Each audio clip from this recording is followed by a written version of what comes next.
And I think the 8 Series BMW is really a forgotten classic that I could see in the next couple of years being something as a foundation as we start to see the appreciating prices of this vintage of BMWs. As you guys know, with the 90s JDM cars, we have already seen a huge surge in popularity with these. Granted, the fact that we can start importing vehicles like the Nissan Skylines and the Toyota Supras over from Japan, but the markup on these vehicles, along with just the used car market in general, has made them almost unobtainium. I mean, it's just insane.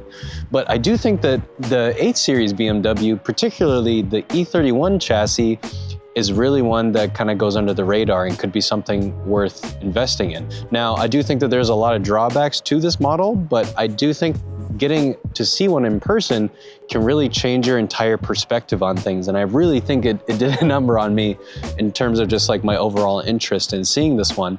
So I did capture some footage that I did want to share with you guys. And this one is particularly the BMW 840 Ci.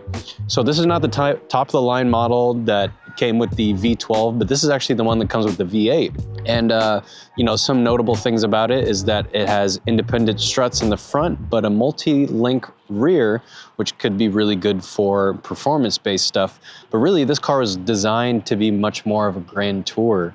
And what's nice too is you can find a lot of the V8 parts in some of the 7 Series BMWs of this generation. It has the M60 engine, which is actually known for its reliability, but it of course has its gremlins here and there when it comes to owning an old BMW. And the reason that I would probably go for a V8 model of this variation is probably because it's a lot easier to maintain.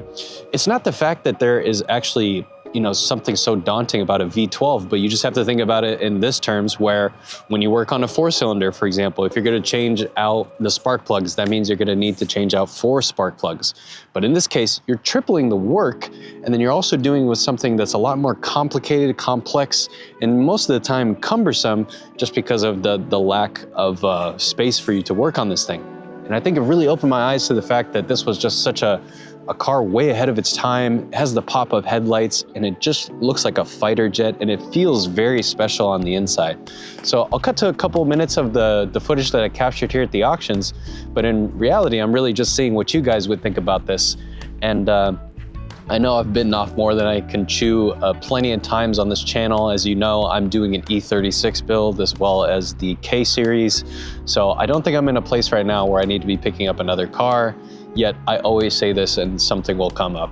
So this is one of those that really is just like singed into my brain, and I've just been thinking about it so much. This is actually my very first time seeing an 8 Series BMW from the 90s at an auction.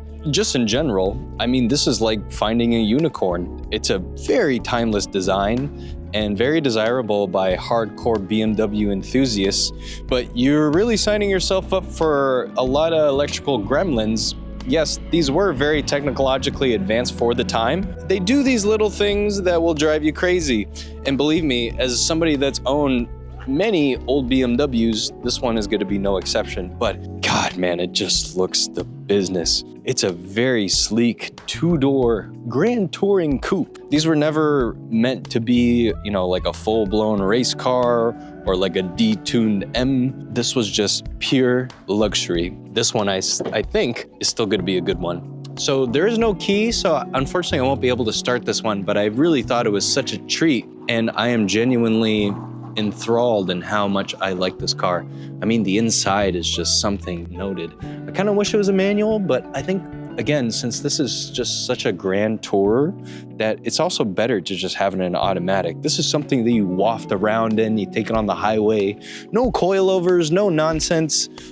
It does have mismatched tires on it. We'll take a look in further detail, but what I noticed that was really interesting about this one is that, yes, I see that these are Toyos in the back, but I think these are original Continental sport contacts from the 90s. Look at this. You could tell the Continental logo is very different than what it typically is. And in this case, it looks very good. But I do see that, I'm not sure if this is something that I am not reading into correctly, but I see that there's almost like a bolt missing on the brake caliper over there. Or maybe it's a part of the design, or maybe I'm just seeing things. Anyways, paint on this is not very good. It's almost like somebody just took something and they scrubbed it like this, almost like a magic eraser. I don't know how else to explain it, but it's just all over the car. I don't know if somebody was maybe trying to lipstick the clear coat coming off of this one. It is pretty rough in these corners, and some of the clear coat is good, and some of it is very terrible. Typically on the roof and on the hood, that's where you're gonna see the most amount of wear. I think what's so crazy is just how long the front end of this car is. I mean, just look at it. It's really amazing. So I think we need to, of course, pop open the hood, but we also need to recognize that this is not the V12 model. So this is not gonna be the most desirable one. Yes, this does have a V8, which I'm sure is more than sufficient for this case. It may even be a better buy in terms of reliability, because I think it's the same engine that they put in the 5 Series and 7 Series of the time. So this is almost like base model stuff, but still very space age for the era. Usually BMWs, I'm so used to like the E34, E36, but this is all done for the 8 Series. It's all very special. It's very different.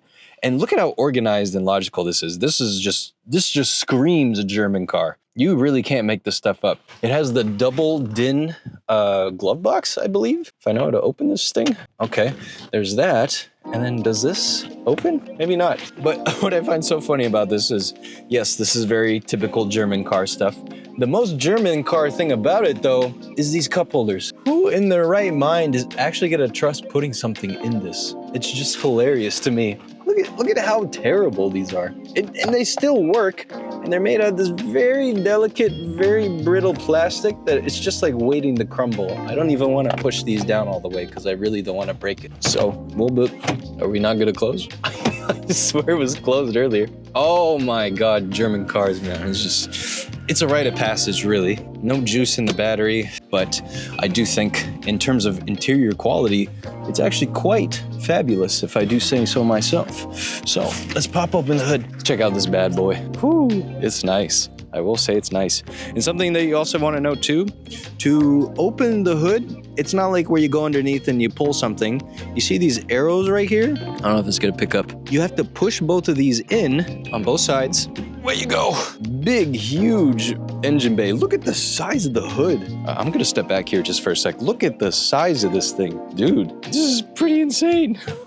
All right, anyways, you have your pop-up headlights, which are, of course, a thing of the past. Due to safety regulations, not very safe. But look at this, man. Look at the space. And of course, they went out of their way to cram a V12 into these things, but the V8 might actually be a better bet. These are actually known for being pretty stout. Of course, typical BMW cooling system. They put them in all these. They're miserable. First thing you're gonna do is replace all of this, and you will thank yourself later. But I think mechanically, these are actually very good. I wouldn't be surprised if this one's gonna go for a pretty penny. Granted, it's not perfect, but it's an 8 Series, man. And it just looks the business. Can you imagine being a business executive back in the day and rolling up in this bad boy? God, that's just something else. I wouldn't change a thing about it except for just going through, maybe giving it a nice coat of paint, some nice tires, mechanically sound, and just eat up the miles in this thing. It's a really fabulous looking thing.